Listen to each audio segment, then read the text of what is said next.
Welcome back to the Hardcover Podcast, Book Babes. I'm Aubrey. And I'm Peyton. And at the end of the year, Goodreads releases some fun stats to see what everyone's been reading throughout the year. So, of course, we're going to judge it and see if we've done the required reading that everyone else has been doing. Yes, so drink with a cup of coffee as we dive between these paper sheets. We are starting off with the list that is the overall top 12. No genre, just all the genres, really.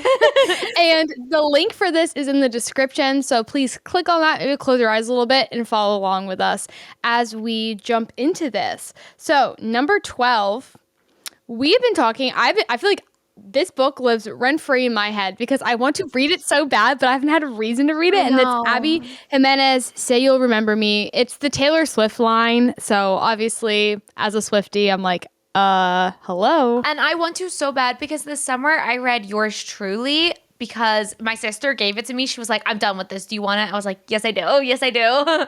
She's very good at getting rid of books when she's done reading them. And I'm like, I could not relate I could never. any less. I want my trophies. Yeah. But I loved Yours Truly. It was so good. She was so witty. I was laughing out loud throughout the book, which is not something that I do often. Sometimes you'll get one giggle out of me. You know what I mean? And that's it. And this one I was cracking up. So I really wish I had read that. But maybe next year. Yeah, definitely on the TBR. And I mean it. I actually almost bought this the one time and it was a little big and I was like, I don't think I have time for a romance novel that long. But I read a short story by Abby and I loved it. And I think I would love her writing. But speaking of our romance girlies, we have read this one. We have a review of it up on the channel. That is Ali Hazelwood Deep End. Yes, let's get wet, ladies. This is Ali Hazelwood's 50 Shades of Grey novel, but they're college students. So they're just kind of experimenting with their fantasies. I liked it.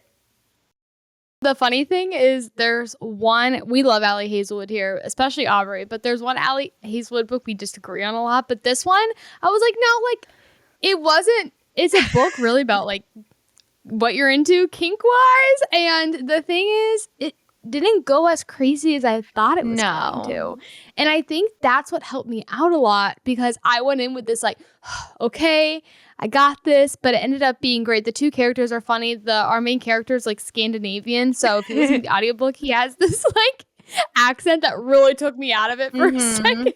I think Ali Hazelwood is just into a man with an accent. And I don't know if that's because she's also German as well. Because I feel like all of the books of hers that I've been listening to lately, it's always a man with an accent. The man has an accent. Mad. I'm not mad.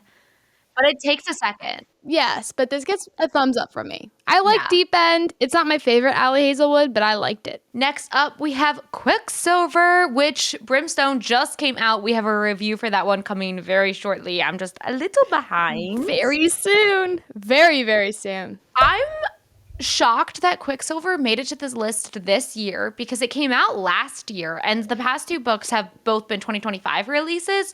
So I guess the Romantasy girlies, I feel like the deeper we get into the Fourth Wing series, more girls are being okay, I think I can do this fantasy thing. What should I do next? And that crowd of predominantly romance girls, I mean, the last two were romances, and then them seeking a fantasy, they're grabbing hold of these books that feel like ACOTAR, that feel like Fourth Wing.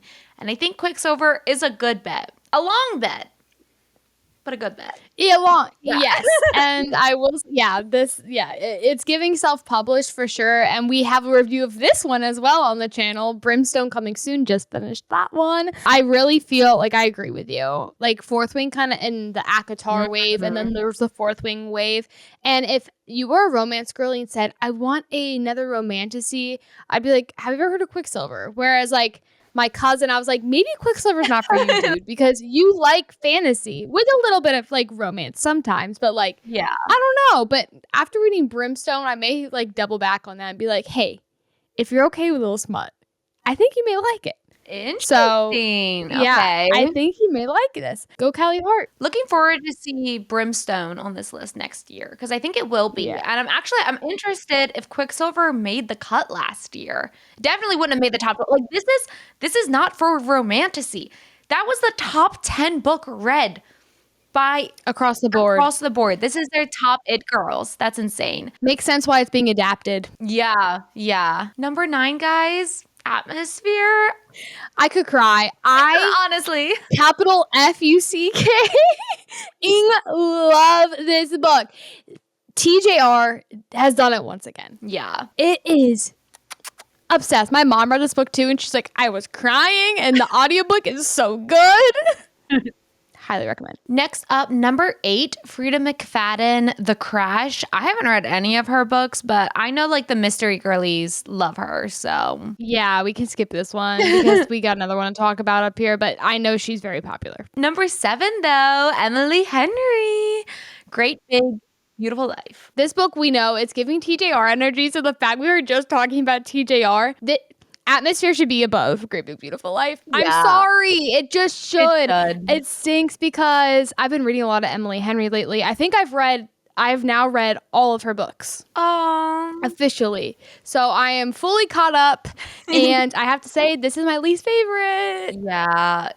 Yeah, I think she was just trying to like make her way into a more general fiction literary book. It's her least romantic, which is fine, but she was kind of, God, it felt a lot like Seven Husbands. It was giving Seven Husbands. I'm so sorry. Moving on to number 6, we have The Wedding People. I actually own this. Yeah. And I was scared it was going to be anti-wedding, and I got married this year, and I just did not need that nonsense in my head.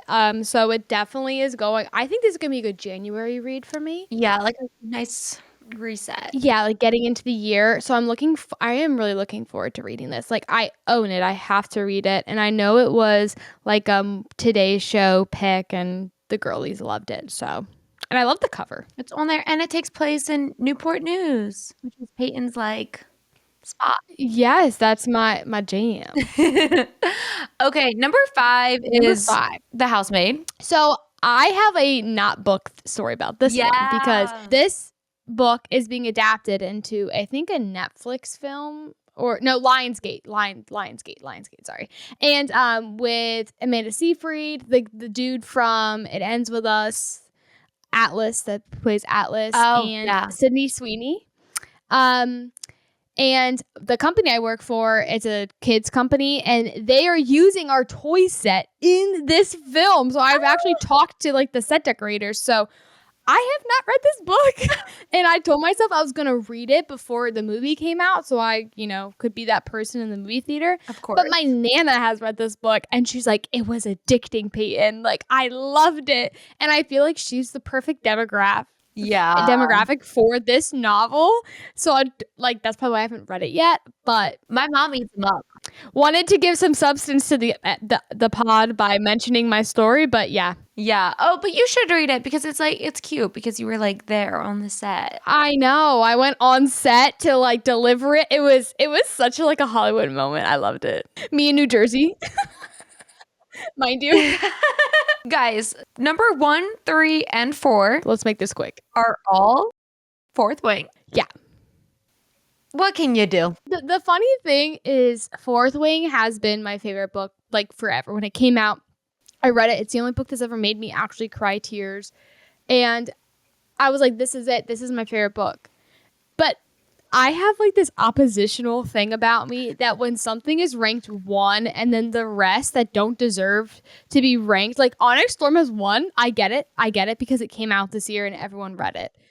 But just the feeling of like everyone loving something I love makes me want to hate it. And I don't know if that's like a pick me like mindset, but I'm like, no, like this is my favorite book, and like we can't saturate because then it gets the more popular you are, the more negative comments you get. Mm-hmm. And then I start feeding into like, well, you know what? That is right. And then I start hating the book. Yeah, because you kind of can't, when the fan base gets too big, you can't avoid like the toxicity. And then you're going to get like the people who hate on it just because it's popular. It gets mushy. I think that Fourth Wing has been on this list every year since it came out in like 2022. And it deserves that. Asterisks. Fourth Wing does. Yeah. The fact that it's the top, like, Onyx Storm wasn't that good, no. But, like, obviously, like, this is just data, people. Like, you know what I mean? Is it the best book ever? No. Do I believe that Onyx Storm was the most read book this year? Yeah. And I think that there is still, like, a magnitude and value in, like, recognizing that. I mean, we contributed to that number because we also read Onyx Storm. Yep. So, this is the most read books. And so we have to, pay respect. And also pay respect that Fourth Wing is still up here. Fourth Wing is the third most read book of 2025 when it came out either in 2022 or 2023. That's insane. That's like Sarah J. Maas. Like, Crescent Yeah. City has been on these lists forever, and it finally like kicked the curb because Fourth Wing is like taking its spot, which I think is like fair. It's fair to me. And that series is still ongoing where Crescent City's over. And I would say this series is better than Crescent City's by. Yes. Oh, absolutely. Absolutely. For a lot of reasons. There is a book, our number 2 book here. Okay, well, actually, I lie. This book actually made me cry as well. I forgot. That's true. I think this should be the number 1. It totally should. We are talking, and if you're following along with us, Sunrise on the Reaping. This is Hamish's story. I've been watching a bit of the behind the scenes of the cast. So, I saw that they just were able to watch some scenes. I guess maybe like the rough cut of the movie. I don't know if I can watch this movie because I am still like mentally not this audiobook too. So good. Listen to it. So good. Listen to it and then reread it. Like, it is so good. It's so good. The trailer just dropped. I do think I'm going to have like a panic attack in the theaters. Like, I am nervous to see this. I felt the same way about Sinners. I couldn't watch Sinners in theaters because I'm such like a scaredy cat. And I was like, I know this movie is going to be so beautiful. Like, I know I need to see this. It's going to be amazing. But like, I was like, I can't do it in theaters. Maybe not theaters. I'm so scared to see this one. I did see Songbirds and Ballads, and then obviously I saw Catching Fire and The Mockingjays. I was not allowed to see Hunger Games #1 in theaters. My mom was like, "You're too young for that." That's great because I vividly remember when Hunger Games came out. There was a movie theater like a block from where I grew up, in the town I grew up in, and we'd walk to the movie theaters all the time. And my family saw, it's so funny the difference. Like, my parents are like, yeah, and your parents are like, no.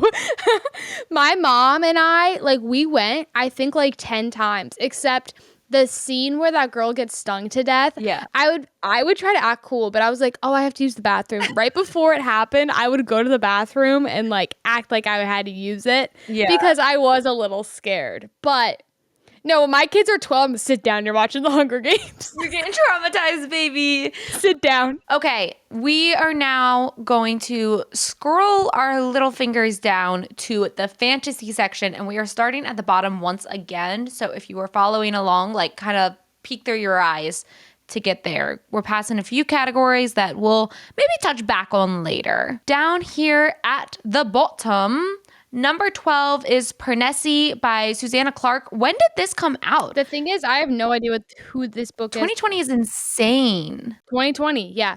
So, was this like required reading for all colleges or something? Because like No, this is a Greek mythology book that I have seen like a ton of great reviews on. Jessie, she loves this one, I'm pretty sure. And it is one that I want to read, but that is shocking.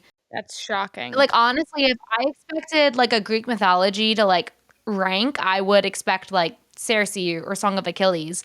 But pop off, Susanna Clark. Yeah, and speaking of, like, right next to a very popular fantasy author, we actually have Blood Over Brighthaven. Yay. Which has been popping off. I cannot wait to freaking read this book. That one makes sense to be on this list because it came out like in like, well, actually, I don't remember when it came out, but I know it popped off on TikTok in like December of last year. And so I bet everyone like got it for Christmas and then started reading it. I read it this summer and I thought it was really well done, like 5 stars. It's like a steampunky, dark academia fantasy, but a lot of the book is just devoted to like really like nailing down on something that happens in a lot of fantasy books, but but is usually like kind of like skirted around. It's like, oh yeah, and then that thing happens. But in this book, it like literally like sat and like marinated with the topic in a way that I thought was well done and very entertaining. Well, speaking about a book that came out in 2006, that is on this list. We have Mistborn by the one and only Brandon Sanderson. This is like the go-to man starter fantasy novel. Like, the fantasy fangirls, they're like husbands or producers or whatever, they started Fantasy Fanboys, and their whole podcast is dedicated to Brandon Sanderson and talking about his books. I was like, oh, I mean, this is great. Like, You could. men have a place too. He has so many books, you could make a whole podcast just to talk about Brandon Sanderson. I think you should read Mistborn, Peyton. Oh, Mistborn is on the list. I have been told by all of my book friends, like, why haven't you read that yet? I'm like, because I have other books that I have to read for the podcast and for book club. I want to. You need to listen to it for sure because she's beefy. All of Brandon Sanderson books are beefy. I would always recommend to listen to all of his books, honestly.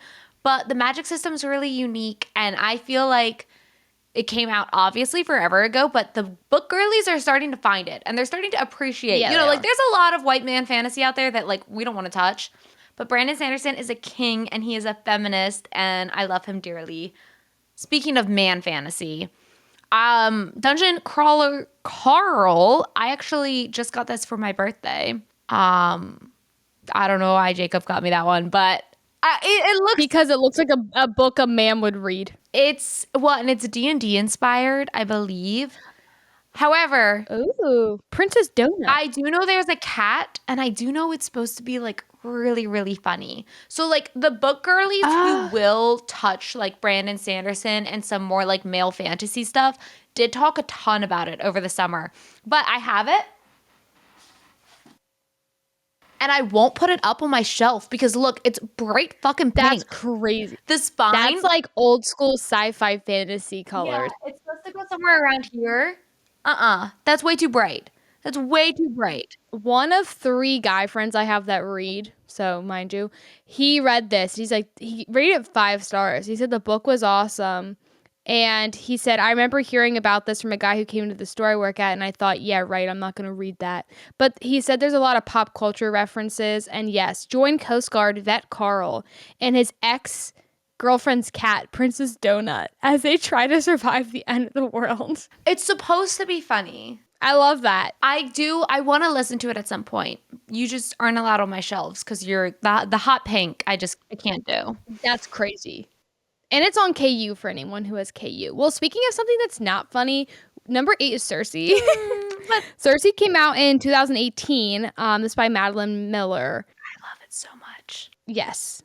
Talk about feminism. It will forever be one of my favorite books. If you want like a true like woman's feminist triumphant but like prosy witchy novel, Cersei. If you've read Song of Achilles, you should pick up Cersei because it's 1,000 times better. Sorry. It is. And the next one you've read, number 7. This book is great if you need a quick one to finish your reading goal this year as we wrap up the year. Number 7 is Before the Coffee Gets Cold. I love this book. It's a short book, and it's comprised, there's like 5 short stories, but it all takes place within this like magical cafe, and it'll make you laugh, cry, like spiral. It's a great book, and there's a bunch in the series. Highly recommend. Number 6 and 5 are both R.F. Kuang books. She's consistent. She's having her moment. She is finally becoming like, she was always popular with the like more prosy fantasy crew. Yeah. But this year, especially with the release of the beautiful like special editions, she has done numbers. And you know what? I contributed to this list because while I read Babel, like when it first came out, I read The Poppy War this year, and 6 stars, motherfuckers. That book will make you throw up. Will make you like violently ill, very graphic, but like it starts off and it's intoxicating. Pick it up. Babel, it's a journey. It's a very. I think there's a lot of DNFs on this. You may have started it, but you did not finish. Yeah, it's definitely like more elite, more pretentious, thicker language, slower pacing. It's a very, very well developed story, but it's kind of like, you know how sometimes like when the Oscars come out and you're looking at like the movies that make this list and you're like, okay, well, like that's so good, but like on the entertainment scale, it's like, you're like, oh, yeah, I see why this is good. It's good. But you're like, this was hard. And it took me like a whole month to read just as like that one book back when it came out. Yeah. But not to dissuade anyone because it's great. But it's a There's mountain. just other books. Read Calabasas. Yeah. Like, there's so many other ones. Read Yellowface. All right, so we just reviewed this one. Yes. We have, which I like to call maybe like R.F. Kuang's like sister spirit, is V. Schwab's Bury Our Bones in the Midnight Soil. Toxic lesbian vampires. You follow 3 women throughout the 1500s, the 1800s, and 2019. So it's like your present day one. And a lot of shit happens, and it is crazy. Yes. It's so funny that that's here on number 4 because skipping for one moment here, number 2 is The Invisible Life of Addie LaRue, which insane that Addie is still number 2 in fantasy. It is crazy. It's been so long since Addie LaRue came out. I believe that's a 2020 release, if not. It is 20. It's 2020. Yeah. It's like, it's almost like Song of Achilles was. Like, Song of Achilles was on these lists for the longest time. And we can't, and number 1, too. I do not know why that's still here. It is crazy. Number 1 is The Midnight Library. Just prefaced, like, to make my point. I don't understand why. You were always number 1, Matt. Like, I don't get it. Yeah, he did release a new book this year, so maybe like people are revisiting it. My only thought process with these is that both number 1 and number 2 are considered literary books as well, like that like literary not peep just crowd fantasy.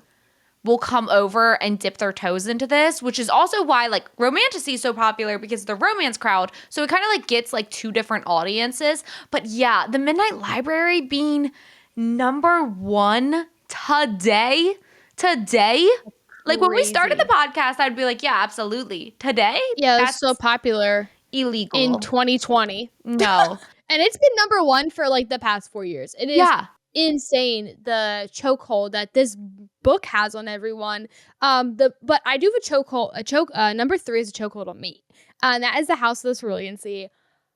I love TJ Klune. I think the writing is amazing. Obsessed. Everyone needs to, if you have never read The House of the Cerulean, it deserves to be here. Yeah. But going back on this tangent, Bury Our Bones just came out. Like in the realm of like being next to like a book that came out in 2020. Like June? The numbers this book has done. And it's not an easy book to pick up, mind you. This isn't, like, in my opinion, a Midnight Library. That's short, not scary to, start reading. Yeah, I mean, literally looking at this list of fantasy books that are ranking, the most, like, Bury Our Bones in the Midnight Soil is the only book that came out in 2025. Compared to the top overall 12, which were almost all 2025 releases, this, like, the next one is Blood Over Brighthaven, which still came out in October of 2024, and then Dungeon Crawler Carl, which came out in, like, August of 2024. Other than that, we have books that are, like, I mean, freaking Sanderson 20 years ago, but still, like, a lot of these are so old. So, yeah, that's insane to point out that Bury Our Bones landed in that number 4 spot. It makes me think that maybe he'll win the Goodreads Choice Awards. I know. It's like I'm questioning everything now. So go watch our review. Jumping down to Romantasy. We will start at the bottom once again. This will be very quick because it's crazy how this goes, isn't it? Number 12, we have commented on this series, this cover, like 1,000 times because it's one of those covers that just looks like any other KU Romantasy, and it is on KU. It's like, oh, you're Romantasy. Oh, let me guess, you're gonna have sex in this book. Oh, let me guess.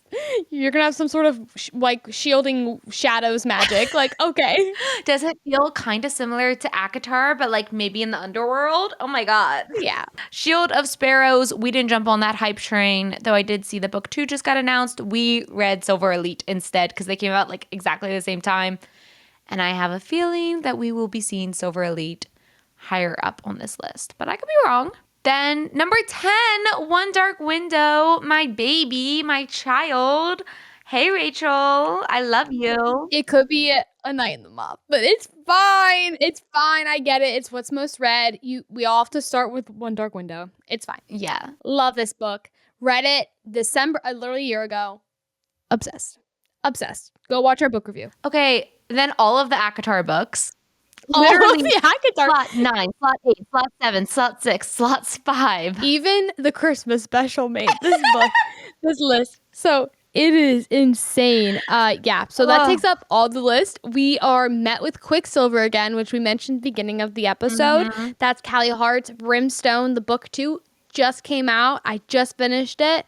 And then 1, 2, and 3. We've got the Fourth Wing series. And if Wow. you don't know what that is by now, just like ACOTAR, I'm never gonna explain what ACOTAR is about to anyone because if you don't know, you missed the train. Though, how are so many people just now this year reading this book? I know. Like, yeah, you should have missed the train. I mean, obviously, you're not listening to the fantasy podcast that we have. You know what I mean? Yeah. But because I've seen a lot of celebrities pick it up this year, which then probably makes non-readers pick up ACOTAR. And like, honestly, Yeah. I love any book that will get more people into reading. That's the end of the discussion I want to have about ACOTAR in 2025. I know. Like, if you want to see our thoughts on ACOTAR, go back to like 2 years ago. On this, well, maybe don't, but just know that they're there and It had its time. past. It had its moment. It's like Twilight. Like, we're not bringing up Twilight every day. Like, Twilight had its time, and now we've moved on. You know? Yes. Okay. We're gonna scroll down to young adult because I think that's where the majority of our fantasy books will reside. However, interesting to note, with the Choice Awards, we did have YA fantasy and sci-fi as a separate category. That is not the case with this one. And so looking on here, the first book is a Jenny book. We will always have Summer, which is book 3 in the Summer I Turned Pretty. That's people picking it up because of the TV We show. will always have some. Yeah, I know like a little bit about it only because of all like the TV show stuff that's come out. Yeah. A Good Girl's Guide to Murder has been a tried and true of the YA girlies forever. Haven't read that one. That's one sticking around for a long time. That one has been around. I think there's like 5 books out now in that series, which is crazy. And I do think an adaptation came out this year. For it. Which might be why she's made a comeback on the list because that feels old. Yeah, we have number 10, Once Upon a Broken Heart, Stephanie Garber. One day we'll get there. Yeah, Fourth Wing and this one were like neck and neck for a while. People loved them. My favorite Lynn Painter book. I love Lynn Painter. I just read her new book, Made for Each Other. Yeah. Loved it. It's such a quick read. It's fun. It's a palate cleanser. But better than the movies, tops the cake. It's my favorite like teen rom-com. The boy in this book, I like feel creepy about how much like I love him because he's a teenager. But I'm obsessed. I gave it to my mom this year for her birthday because she's turned a new leaf. She doesn't do smut anymore. Broken hearts all across the world, but she's trying something new. And so I was like, here, this doesn't have smut in it and is still like ridiculously cute and heartwarming and amazing. If you're a hopeless romantic, here you go. There you go. Another Summer I Turned Pretty. Oh, and then Heartless Hunter. Seeing Heartless Hunter and Rebel Witch sandwiched between a Hunger Games book feels illegal. What do you mean? We have Heartless Hunter, Rebel Witch, and the song Hunger Games. That's The Ballad of Songbirds and Snakes is crazy. That's crazy. That's heartbreaking. I'm so sorry, guys. I recommended to you guys The Heartless Hunter, and I shouldn't have because The Rebel Witch is truly one of the worst books I've read in 2025. And we made a video about it 2 weeks ago, so you can check that out to hear more. Oh, speaking about being consistent, everyone, Suzanne Collins is back, and yes, we probably know what number 1 is, but Hunger Games is on this list. The Hunger Games that came out when we were children in 2008. Okay, I was like in 1st grade. Yeah. That is crazy. Listen, that it is up here. She's consistent. The world got dark. Politics got really bad this year. We all felt like we were dying, and we were like, you know what we need? The Hunger Games. It's like our manifesto that we turn to when things go dark. It's like, no, like she literally called this out. And I just, while we're on the Hunger Games thing, I want to congratulate you are number 1 on this list again, Suzanne. Sunrise on the Reaping, we just talked about this. Love. All right, but 2 and 3, we have the Powerless and Fearless. If you are fans of the podcast, you know our feelings on this. We read Fearless this year. There's a book review if you want to go have a fun time, I guess, watching that. I think it's funny, but we do not really like these books. But I can see where a lot of teenagers may like the series. I just think there are other better series to read. Teenagers deserve better. They deserve Red Queen. Yeah, they deserve better. So anyways, But I mean, I'm not surprised. Let's just say that. I'm not surprised Fearless is up here, but I gotta say, thank you so much, Suzanne Collins, for taking that number 1 spot from Fearless. Thank you. Yes. I salute you for your service, knocking Fearless out of the number 1 slot. I know, I love it. Hopefully, it does the same for the Choice Awards. Okay. Any other categories? Do we want to take a look at romance? Yeah, looking through here, I wanted to count. Emily Henry is, every class scroll up. Emily Henry's on this list twice. She's claiming number 1 and the number 5 spot. We know we don't really love Great Big Beautiful Life, but Emily Henry, if she's on the list, she's winning. Like, we just know these things. But funny stories on here. Oh, and there's no Emily Henry book coming out in 2026. In May? We're not gonna have I know. It's a bookless May for us. That's because after Great Big Beautiful Life, she's like, I need to reassess. I think it's because of the movie. I think she's busy with the movie. Yeah, that makes on vacation, which I'm so excited to watch, and that's the only one that I haven't read yet, and I'm gonna read it like right before the movie to like fully immerse myself. But the trailer just came out, and I was like, oh. Yeah, Poppy and Alex, let's just Alec Beach read more. I associate with January way more than Poppy, but yes, it is Emily Henry. Do you see that Problematic Summer Romance has made its way? Yes. Number 9. But Deep End beat it. That's all that matters. Yeah, and it also beat it out for the Choice Awards. I don't know if you saw that. For the second round, I did vote for Deep End because Problematic Summer got knocked out. Damn. So yeah, Allie Hazel is number 2 with that, which is crazy. Very good. Abby Jimenez is on here 3 times. Damn. That's a good year for her. Like, I remember she was just starting to like really pop off and like break the mold of just like the romance girlies hearing about her last year. So to see her like carrying the romance section this year is awesome. And I bet it's because everyone's like reading all of her stuff. Oh, yeah. Yeah. I'm excited to see First Time Caller on here. We are actually reading a book right now by B.K. Borison. It's called Good Spirits. Okay. I was like, wait, what's it called? That's our Christmas book this year.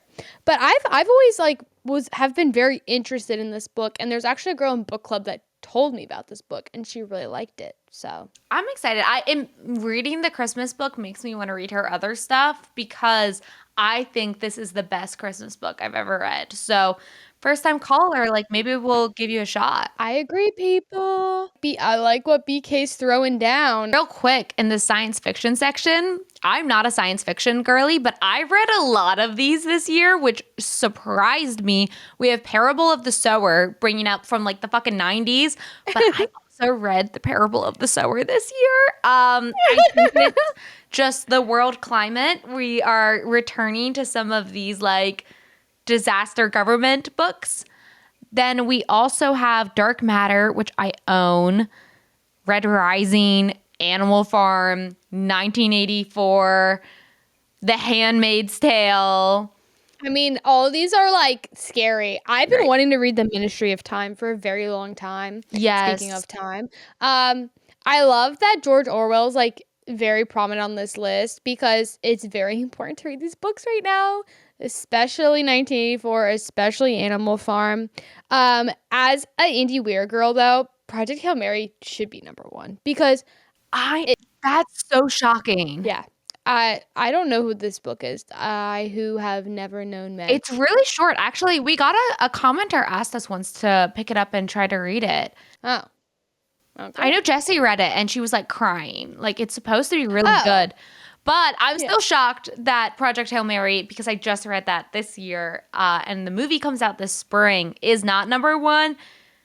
But because the movie's coming out. if you haven't, listen to Project Hail Mary, and you need to listen to it. I'm not joking. I I'm tell not everyone, playing I was like, around. you need to read this book. It is going to change your life. And you can be like, oh, I've read science fiction, which always kind of feels good. But other than that, I Yeah. mean, y'all, it has been a year. I'm happy to see that Atmosphere is shelved under historical fiction. Yes. In the fiction section, we've read Remarkably Bright Creatures, Yellowface, and Tomorrow.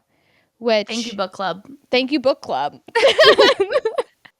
for expanding our horizons. Yes. Oh, there's so many good books on here. Oh, Lessons in Chemistry is on here. Seven Husbands. As it should. Lessons in Chemistry is such a good book. I'm glad that us as girls with the podcast that we have read a decent amount, if not a majority of the books on here. I feel like we're doing our job properly because we were in that fantasy section and I was like, we have not read a lot of these. I was getting a little nervous, but Yeah, last year was rough. I was like, we've not read any of these. I think we're doing a great job.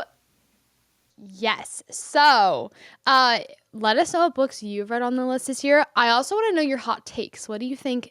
Like people Shouldn't be should. here. The thing is, this is all stats based. This isn't what people are voting for. That's another time. That's another video that will be coming up. Like, did you contribute to some of this? Because we need to know. So please like, subscribe, comment, all of that down below.